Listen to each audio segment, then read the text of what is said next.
बड़ा शहर, तिजारती हब, मुआशी शहरत, मुल्क को 70% से ज्यादा कमा कर देने वाला, लेकिन आज भी खुद कफालत से महरूम। आखिर ऐसा क्यों? कराची सवाल करता है, कराची पूछता है कि क्या जो 70 सालों से होता आया अब की बार भी वही होगा?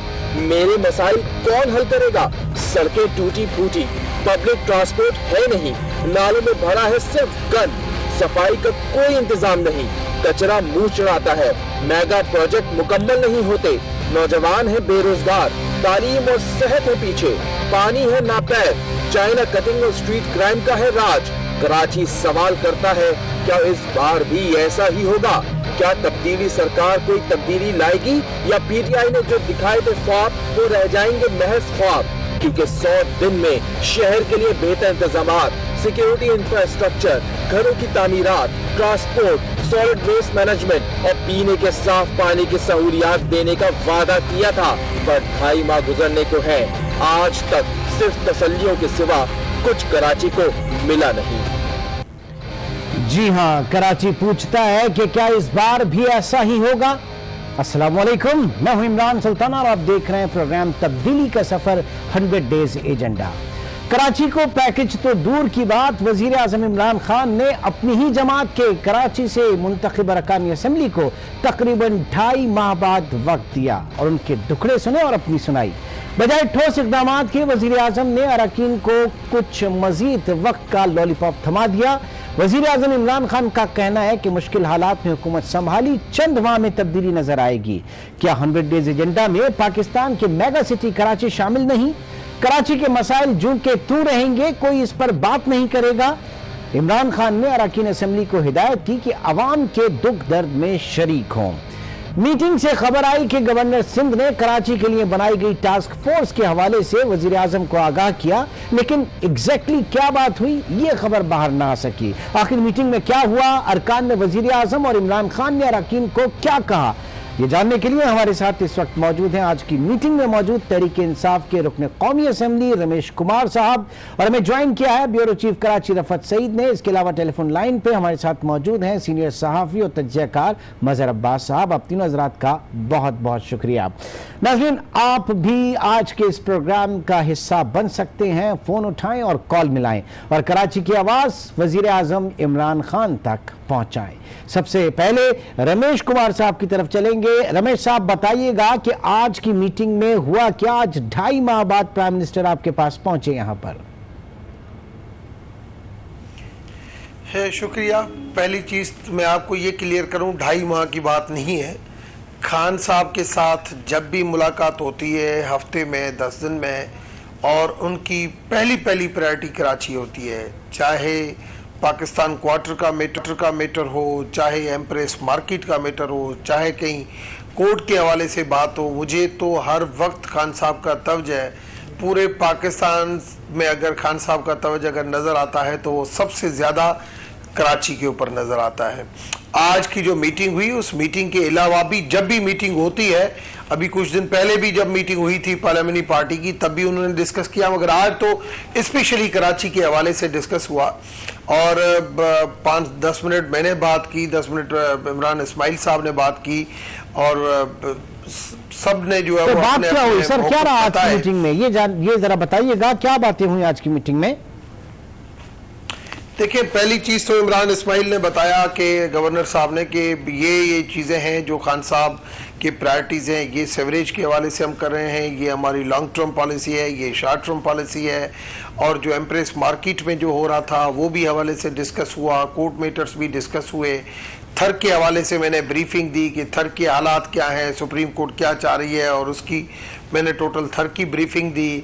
और कुछ हमने बेलो पॉवर्टी लाइन जो लोग रहते हैं उस हवाले से हमने डिस्कस किया कि उसके बारे में क्या होना चाहिए। लोग जो डिस्पर्स सो रहे हैं या जो लोग रास्ते पे सो रहे हैं उनके लिए हमें शेल्टर होम के लिए क्या, देखें आप 2-2.5 महीने के अंदर ये पॉलिसीज बनती हैं और पॉलिसीज के बनने के बाद आज कम से कम ये एक चीज है कि विल मौजूद है लीडरशिप की, वीएल लीडरशिप के पास है, लीडरशिप को एक एहसास है। आप जाहिर है 2-2.5 महीने में आप पॉलिसी की बात कर रहे हैं, पीटीआई का जो इंतखाबी स्लोगन था उसमें वाजे था कि बड़ी तब्दीली जो है वो देखी जाएगी। कराची वाले जिन्होंने 14 सीटें दी, 100 दिन के अंदर वो उसी वादे की तकमील भी चाहते थे कि कोई ना कोई चीज तो ऐसी नजर आए कराची के लिए।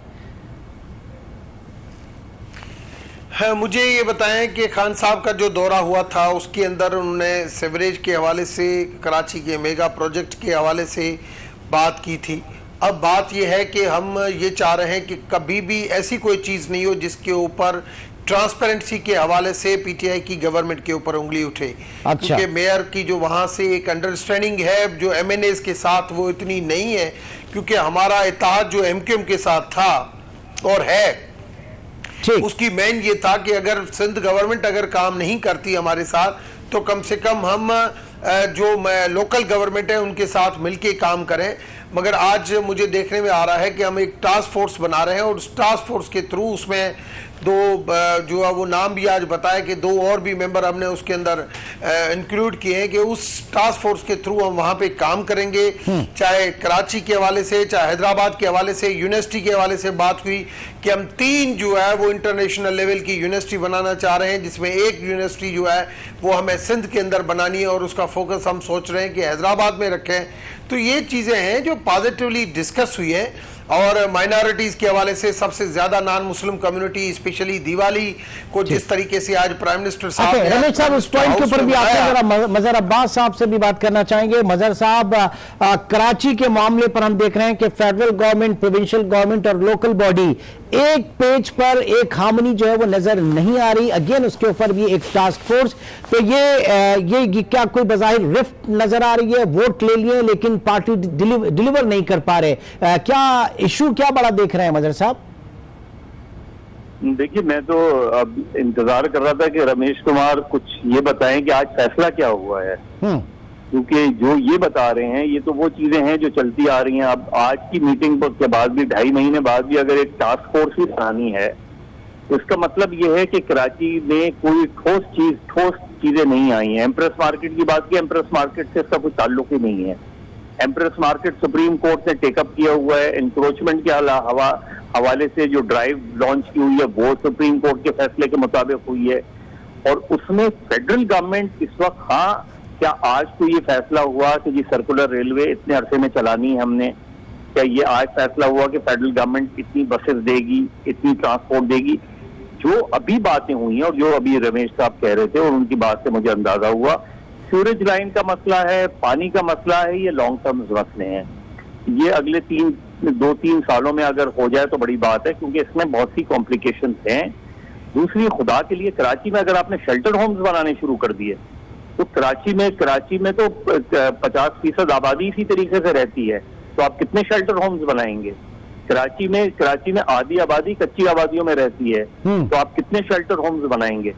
तो ये अच्छी बात है, ये बात ठीक है कि इमरान खान ने मुसलसल अपनी तकारीर में कराची का जिक्र किया है, उनकी प्रायोरिटीज में कराची जरूर शुरू में रहा है, उन्होंने सारी बात की है। लेकिन अगर आपने कराची के 14 एमएनएस को बुलाया था, उसमें आपने और लोगों को भी बुलाया था, उसमें गवर्नर सिंध भी गए थे, कराची में हमेशा से असल एक प्रॉब्लम यही रही है और सिर्फ आज की बात नहीं है, हमेशा से प्रॉब्लम रही है कि फेडरल गवर्नमेंट कुछ सोच रही होती है कराची के हवाले से, प्रोविंशियल गवर्नमेंट कुछ सोच रही होती है और लोकल गवर्नमेंट कुछ सोच रही होती है। लेकिन इस मर्तबा पहली मर्तबा हुआ है कि कराची से जो एमएनएस हुए हैं तो वही पार्टी मरकज में भी हुकूमत में है, तो इसलिए इन 2.5 महीनों में या इन 100 दिन में कम से कम कोई तो ठोस चीजें कराची के हवाले से विफाक की तरफ से आनी चाहिए। जाहिर है बहुत सी चीजें ऐसी हैं जिसमें आपको सूबाई हुकूमत से क्लैश बनता है। तो मैं ये समझ रहा था कि शायद आज किसी अमली तौर पे कोई चीजें आगे बढ़ने की बात होंगी, लेकिन कम से कम जो अभी मैंने गुफ्तगू सुनी, हो सकता हुई हो, लेकिन अभी जो गुफ्तगू सुनी है और जो मैं सुबह से इसका इंतजार कर रहा था कि मीटिंग का कोई प्रेस रिलीज जारी होगा, कोई फैसले जारी होंगे, तो लगता है ये कि कोई ठोस जो है फैसला नहीं हुआ है। ओके, जरा रखते हैं रफत साहब। सदर मुमलिकत कराची से, वजीर खजाना कराची से, इसके अलावा कलीदी जो हैसियत है, कलीदी जो ओहदे हैं वफाकी हुकूमत में वो कराची के लोगों के पास हैं, लेकिन उसके बाद भी 2.5 माह बाद जो एक फॉर्मल मीटिंग कराची के MNA से होती है, MPS से होती है, लेकिन उसके बावजूद अभी भी टास्क फोर्स के ऊपर हम हैं। Provincial government, federal government, local bodies एक सेम पेज पर नहीं है कराची के मामले में। कराची के मामले में अभी तक उलझाव कहां पर है? चीजें क्यों नहीं सही हो पा रही? डायरेक्शन क्यों नहीं कोई तय कर पा रहे अभी तक? देखिए इमरान, जो टास्क फोर्स की इन्होंने बात की है, इसका मतलब है टकराव, और जो काम स्मूथ सुप्रीम कोर्ट के अहकामात के मुताबिक चल रहा है उसमें यकीनन जो है अब इबाम पैदा होगा, क्योंकि टास्क फोर्स बनाने का मतलब यही है कि जो पीपल्स पार्टी की सिंध में हुकूमत है वहाँ इंटरफेयर किया जाए और अपने आप को भी मरवाया जाए। इसी वजह से गवर्नर सिंध भी फाल हुए हैं और इसी वजह से टास्क फोर्स बनाने की बात आई है। मैं फिर ये कहूँगा, और मैंने शाम को भी आपको ये बात कही थी कि ये मामला कराची का जो था, इस शहर को अपना समझ के एक कार्रवाई शुरू हुई है। तहरीक इंसाफ की तरफ से यहाँ मुदाखलत हुई थी, सियासत की कोशिश हुई थी, लेकिन बाद में उनकी आला क़यादत के कहने पर वो भी पीछे हट गए और अब ये एक स्मूथ तरीके से कराची में काम चल रहा है। और मजहर ने ये बात बिल्कुल दुरुस्त कही कि सुप्रीम कोर्ट के अहकामात पर ये काम हो रहा है, इसमें वफाक का कोई बहुत ज्यादा दिलचस्पी जरूर होगी, लेकिन फिलहाल वफाक का कोई इसमें ऐसा खास किरदार नहीं है। हाँ, किरदार है तो इसमें सिंध हुकूमत का है, सिंध हुकूमत का है, KMC का है, और फिर आप ये कह सकते हैं कि MQM चूंकि तहरीक इंसाफ की इत्तेहादी है तो इत्तेहादी होने की हैसियत से आप ये कह सकते हैं कि तहरीक इंसाफ भी कहीं ना कहीं है।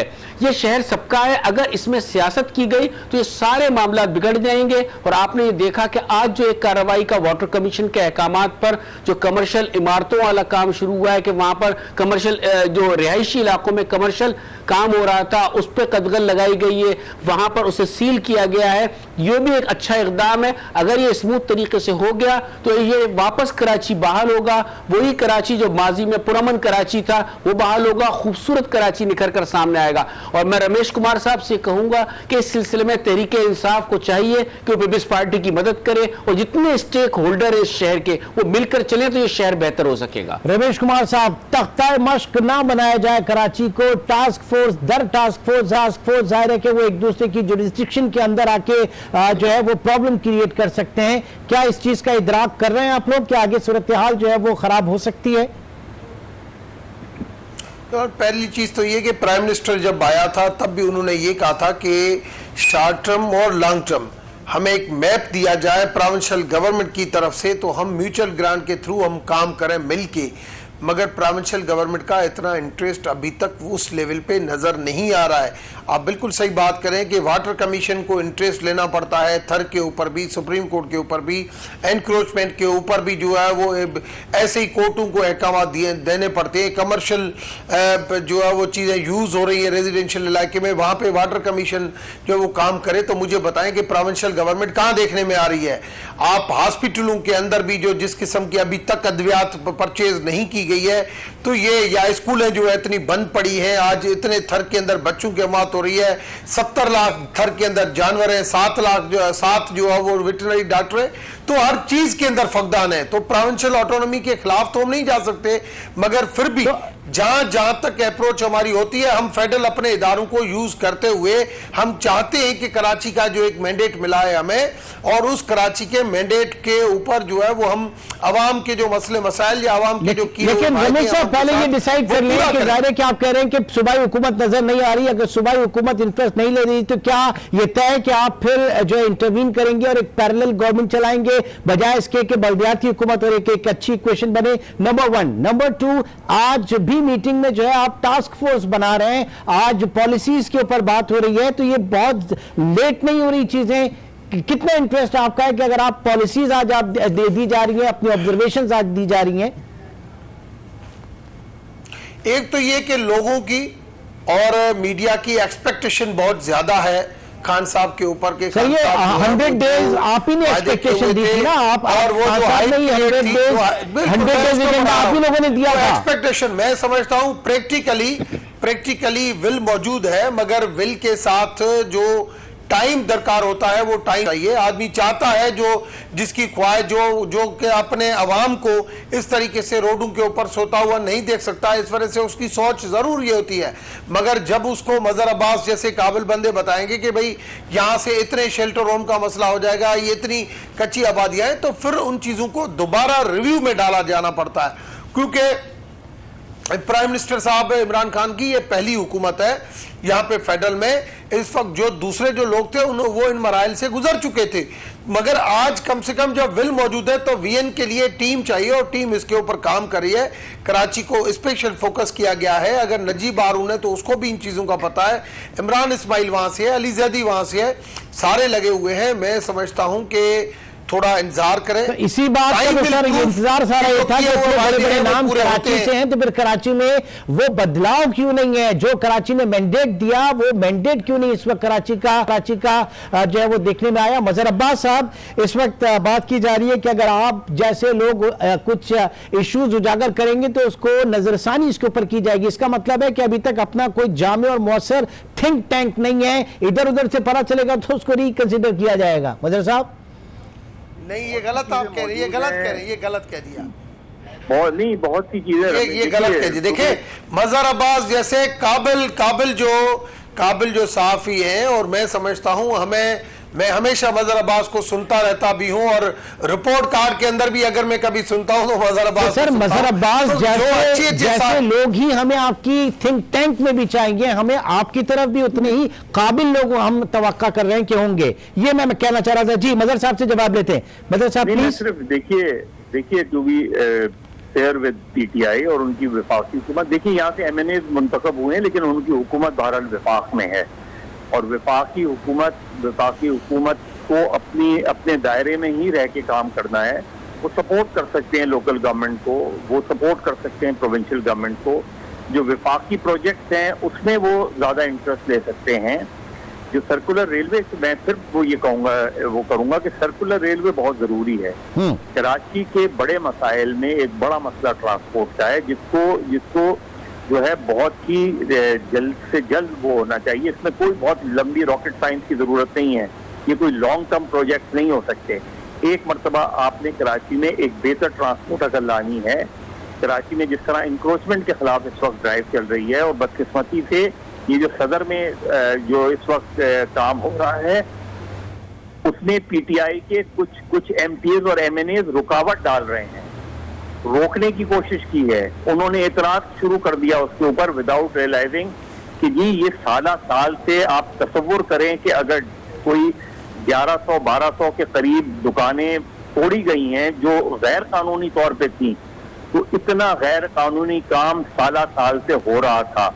तो उसके लिए ये चीजें, अगर कोई गैर कानूनी काम कर रहा है, किसी ने सड़क पर जो है वो दुकान लगाई हुई है, ठेले लगाए हुए हैं, तो उसको आप जिसकी कानूनी तौर पे चीज प्रॉब्लम खड़ी होती है वो तो डिमांड कर सकता है, लेकिन जो काम ही गैर कानूनी कर रहा था उसके लिए आप कैसे शेल्टर प्रोवाइड करेंगे? तो असल चीज ये है कि इसे सपोर्ट करना चाहिए। और इसी तरीके से शहर में अगर इंक्रोचमेंट खत्म हो जाए, अगर सर्विस रोड बहाल हो जाए, अगर फुटपाथ बहाल हो जाए, अगर ये बड़े बड़े जो राउंड अबाउट्स हैं इनको तोड़ के प्रॉपर सड़कें बनाई जाए, तो कराची में आज भी सड़कें बहुत कुशादा हैं। इसकी तरफ तवज्जो देनी चाहिए, वफाकी हुकूमत को इसे सपोर्ट करना चाहिए। जो इलाके के एमएनएज हैं जहाँ से पीटीआई के लोग जीते हैं, वो बताएं कि उनके इलाकों में इंक्रोचमेंट की क्या सूरत हाल है, वो बताएं कि वहाँ कितनी प्रॉब्लम है। ये शॉर्ट टर्म चीजें हैं। लॉन्ग टर्म चीजों में आपको प्रोविंशियल और लोकल गवर्नमेंट को इन्वॉल्व करना पड़ेगा, तो उस तरफ जाना चाहिए। पीटीआई को अपनी कोई अलग आप टास्क फोर्स बनाएंगे, वो ठीक है, इंटरनली चीजें चल सकती हैं, लेकिन अल्टीमेटली वफाकी हुकूमत को सूबाई और शहरी हुकूमत के साथ मिलकर चीजें आगे बढ़ानी चाहिए।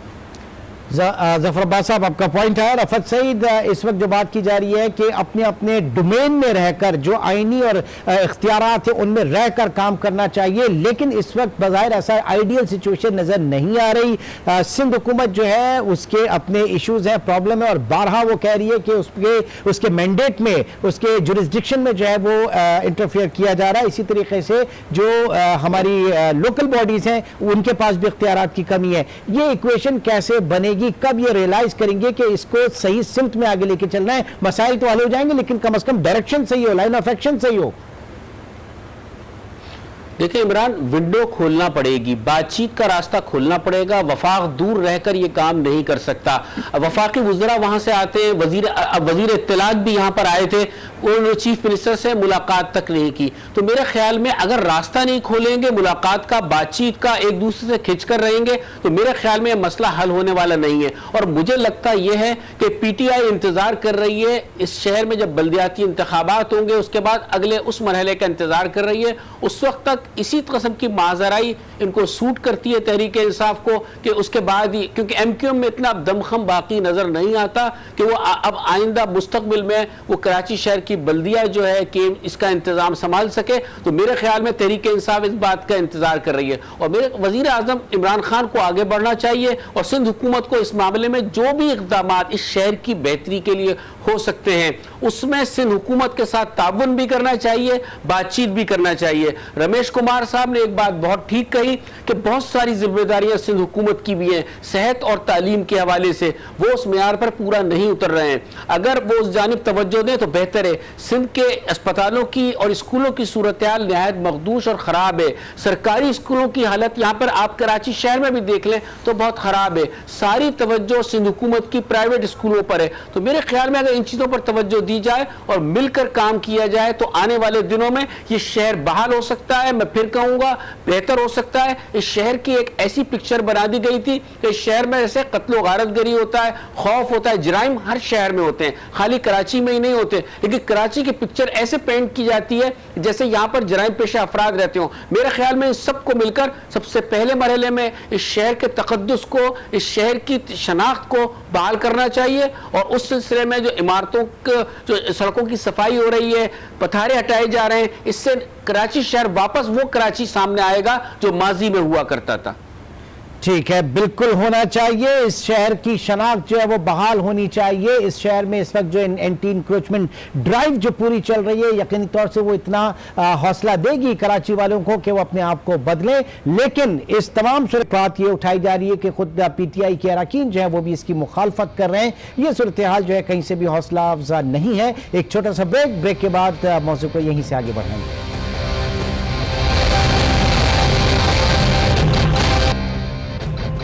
Welcome back. आपके सामने कराची का मुकदमा पेश कर रहे हैं रमेश कुमार साहब।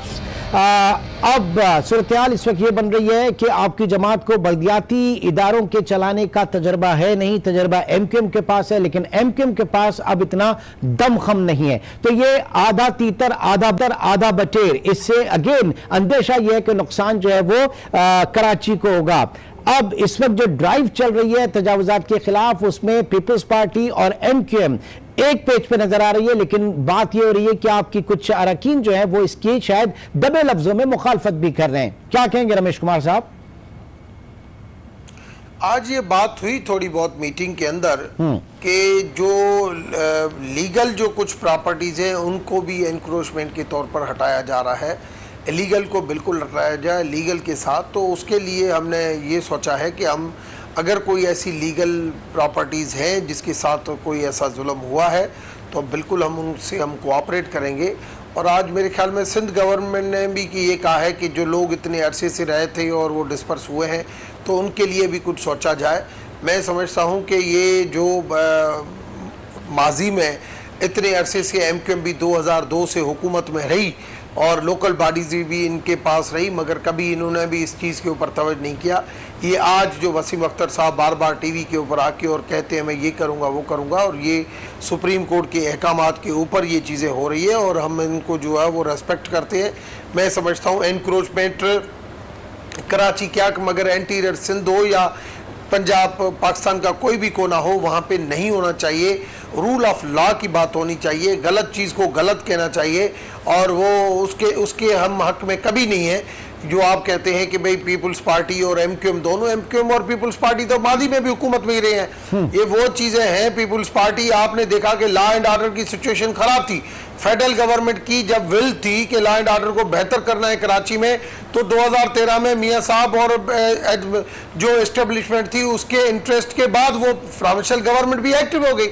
तो आज अगर कराची के हालात के लिए फेडरल गवर्नमेंट अगर एक्टिव है तो कराची के हालात बेहतर हो, ये इंक्रोचमेंट खत्म हो, कराची के लोग जो है वो अच्छी जिंदगी गुजारें, इंडस्ट्रियल एरिया अच्छा हो। तो जब फेडरल गवर्नमेंट की विल देखेंगे तो प्रोविंशियल गवर्नमेंट भी एक्टिव आपको नजर आती आएगी, जैसे लॉ एंड ऑर्डर के हवाले से। आपने एक बात कही कि इतने सालों से यहाँ पे जो लोग रह रहे थे इनको भी कहीं पे बसाया जाए, इनके लिए कुछ किया जाए। तो ये ऑपरेशन पिछले दिनों जो जहांगीर रोड मार्टिन क्वार्टर वगैरह में चल रहा था, वहां पे भी एमक्यूएम का यही कहना था कि इनको अकोमोडेट किया जाए कहीं। क्या वहां पे आपकी जमात का कोई ऐसे स्टेटमेंट आया?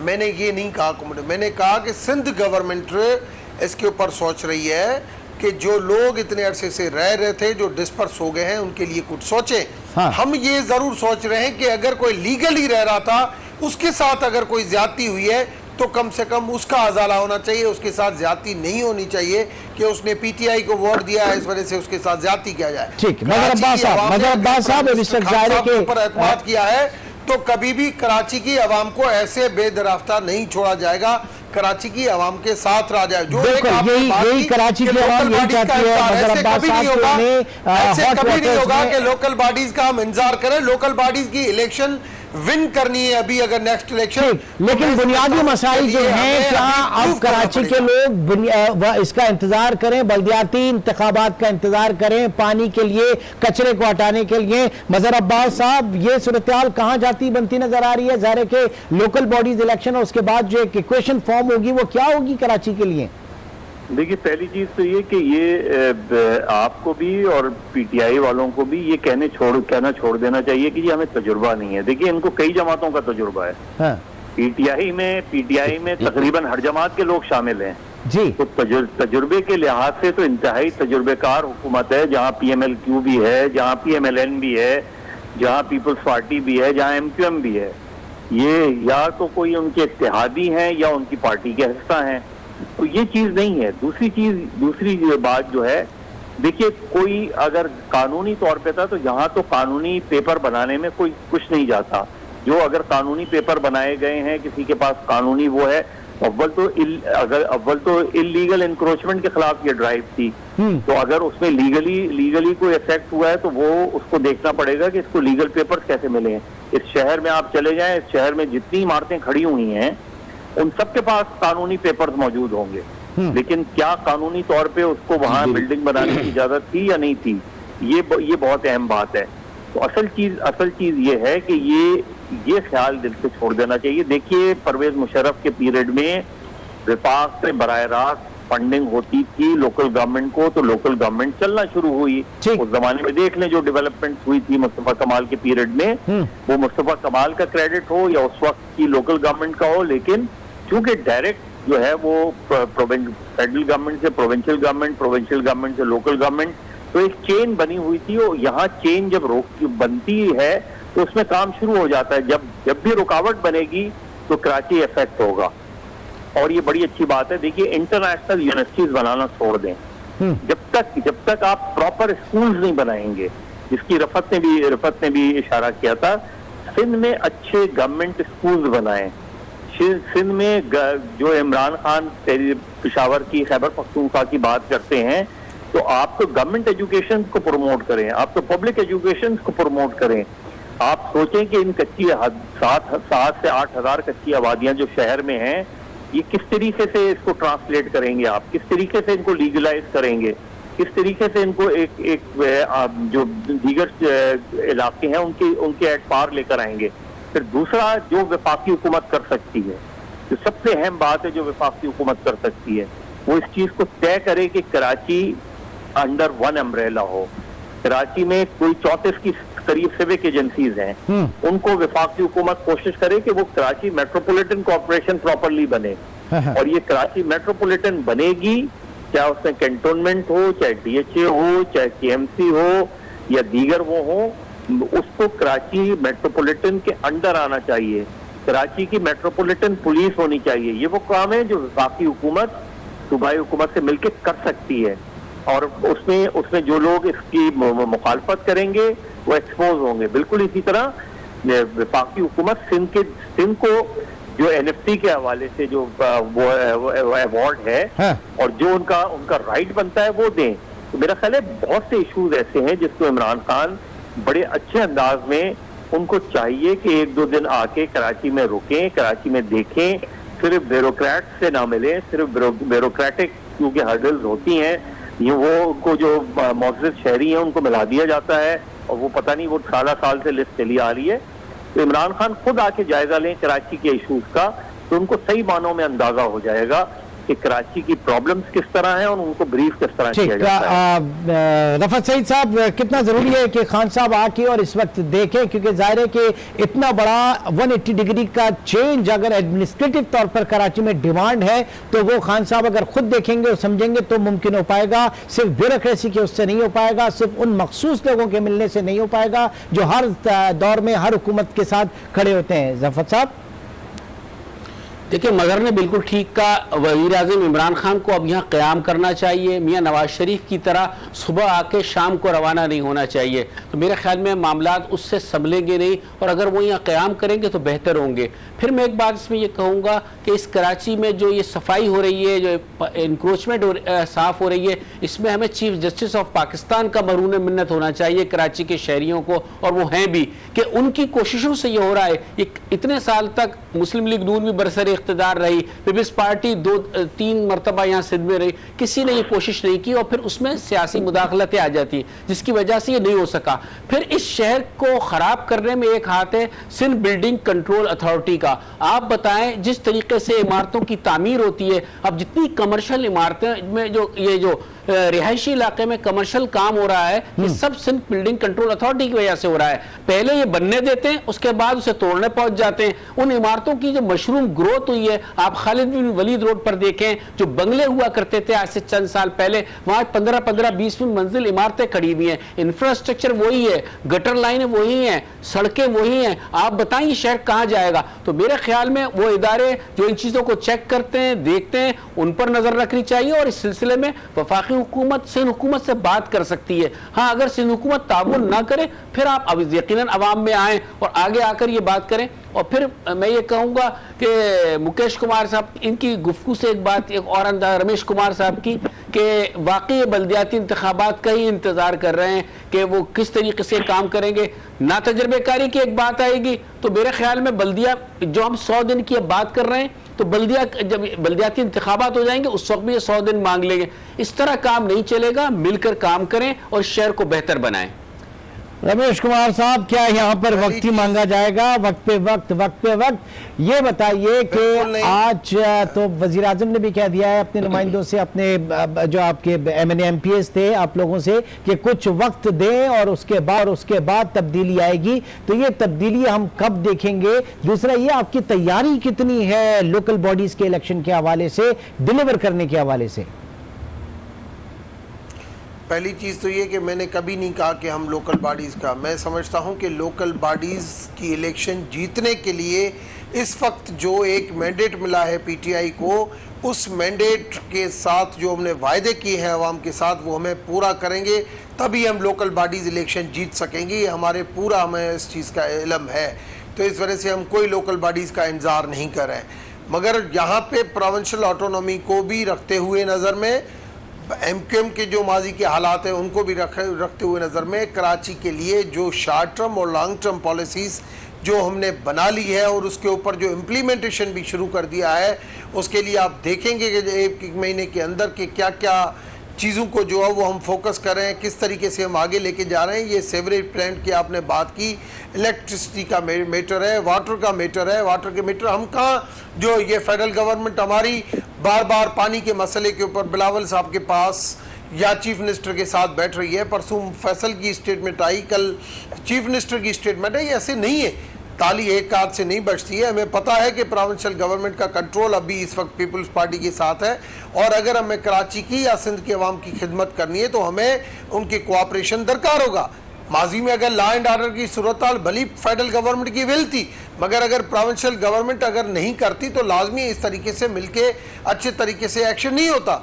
तो ये हमें सारी चीज़ें इल्म है। दूसरी चीज़, हमने कभी ये नहीं कहा कि हमें इल्म नहीं है और हम नए हैं।